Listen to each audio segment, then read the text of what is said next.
You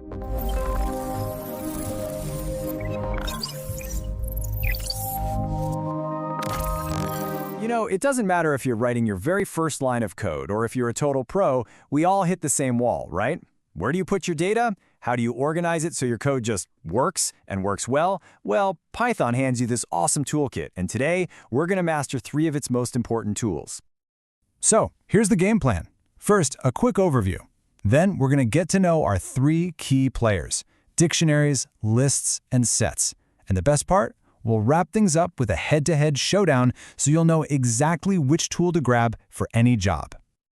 All right, first up, the dictionary. Now, with dictionaries, you gotta forget about order. Just picture a super smart filing cabinet. All you need is the label on the folder. We call that the key, and you can pull out exactly what you need instantly. No searching required. And that key-value relationship, that's the dictionary's whole personality. Seriously. The key is like your question, and the value is the answer. It's this direct link that makes dictionaries so unbelievably fast for finding stuff. Okay, let's break down the rules here. First, those keys have to be immutable. That just means you can't use something that can change, like another list, as a key. Makes sense, right? And here's a cool little update. Since Python 3.7, they actually remember the order you put things in. But their real superpower, it's pure performance. They use this clever internal system called hashing, and what that means for you is that it takes the same tiny amount of time to find something in a dictionary with 10 items as it does in one with 10 million. That's insane. It's why they're the undisputed champion of fast lookups. And creating one? Super simple. You just use those curly braces. And for each item, you just pair up a key with a value, separated by a colon. Just look at this example. See how flexible it is? We've got numbers and strings all mixed together as both keys and values. No problem at all. Using them is just as easy. If you want to get a value out, you just ask for it using its key inside square brackets. Easy! Need to change it? Just assign a new value to that same key. It's so clean, so direct. So, what if you need to get rid of something? Well, you've got options. For straightforward deletion, del is your friend. But what if you need to use the value you're removing? That's where pop is perfect. It removes the item, but it also hands you back its value. Pop item's kind of similar, but it just grabs the last item you added. And, you know, if you just want to burn it all down and start fresh, clear is your big red reset button. Okay, so we've seen dictionaries, where order doesn't really matter. But what if order is the most important thing? What then? Well then, my friend, you need a list. If a dictionary is smart filing cabinet, a list is your perfectly organized to-do list. The first thing you put in is always the first thing in line. So what really defines a list? It boils down to 3 things.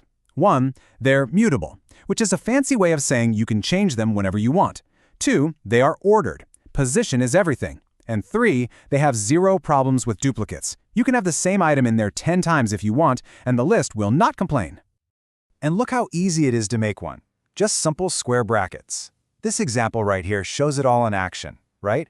We've got different data types, numbers, strings, and hey, look, a duplicate, apples in there twice. A list handles all of this, no sweat. Now when you want to add stuff, you've got 2 main choices. The easiest is .append. It just sticks the new item right on the end of the list. Simple. But if you need like surgical precision, that's when you use .insert. It lets you place a new item at any specific spot you want.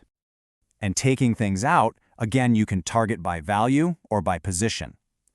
.remove goes looking for the first item that matches the value you give it, and boom, it's gone. .pop, on the other hand, doesn't care about the value. It cares about the position, the index. And if you don't give it an index, it just locks off and gives you the very last item. All right, on to our final tool, the set. And let me tell you, the set is a specialist. It has a very, very specific job. It only cares about 2 things. 1, what items do you have? And 2, making absolutely sure every single one is unique. So let's unpack that. Unordered means you can't and shouldn't rely on the position of anything. But in return for giving that up, you get 2 huge guarantees: absolute total uniqueness and lightning-fast membership checks. And that's just a fancy way of asking the question, hey, is this item in here? Sets answer that question faster than anything else. And this is the magic of sets in action. Check this out. We try to create a set with the word geeks in it twice. But what happens? The set's core rule kicks in. Uniqueness is everything. So it just automatically tosses out the duplicate. That's its whole deal. This makes it absolutely perfect for things like, say, grabbing all the unique items out of a messy list.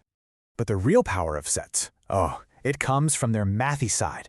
A union is like combining two collections of things. It gives you every unique item from both sets all rolled into one. And an intersection is the opposite. It tells you only what they have in common, the items that appear in both. It's so good for finding that common ground between two piles of data. Okay, we've met the three main players. Now for the most important part, right? How do we actually choose the right one for the job? Let's bring it all together. And I'm also going to show you one critical detail that can save you from a world of headaches down the road. So, here we are, the big question. You've got a pile of data you need to store. Which one do you reach for? A dictionary? A list? A set? The answer? Well, it depends entirely on what you're trying to do with that data. Think of this table as your decision-making flowchart. Start here.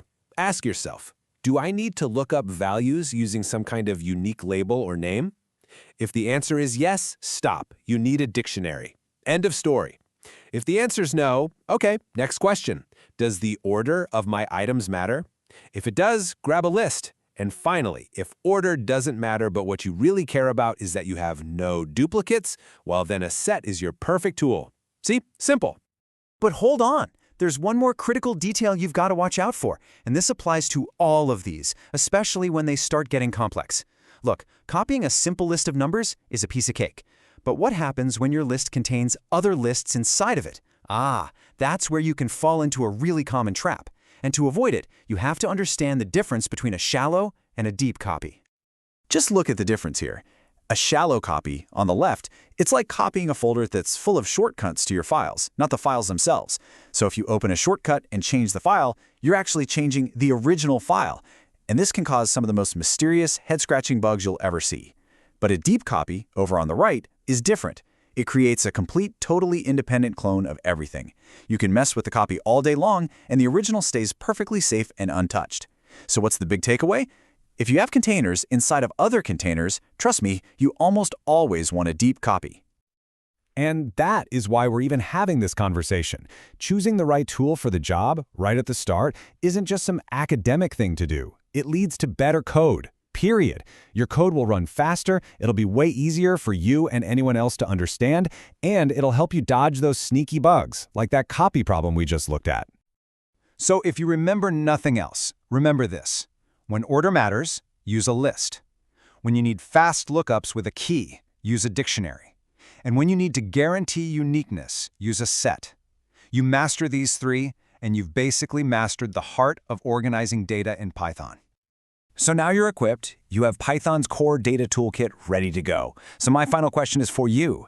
Think of a problem, maybe something you're working on right now. Look at these tools we've talked about. Which one are you going to pick, and why? How is that choice going to make your solution better? The right tool is there. Now the choice is yours.